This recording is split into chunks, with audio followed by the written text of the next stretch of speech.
நல்லா கேட்டுக்கோங்க, எனக்கு சொல்றேன். ஒரே ஒரு விஷயமே உங்களுடைய வாழ்க்கையில் இருந்தா போதும், அல்லாஹ் உங்களை பாதுகாத்துக்கிட்டே இருப்பான். அந்த பாதுகாப்புல இருந்து நீங்க விலகவே மாட்டீங்க. அந்த ஒரு விஷயத்தை மட்டும் உங்களுடைய மௌத்து வரைக்கும் நீங்க கடைபிடிச்சீங்கன்னா போதும். ஃபஜ்ர் தொழுங்க.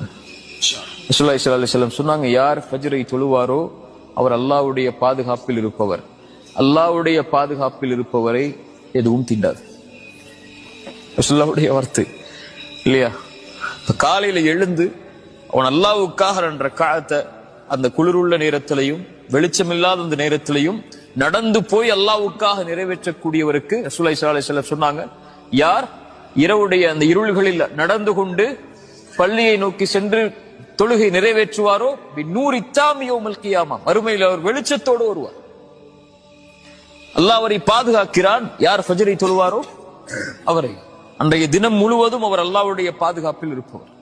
அல்லாஹ்வுடைய பாதுகாப்பில் இருப்பவரை யாரும் எதுவும் அவரை செய்ய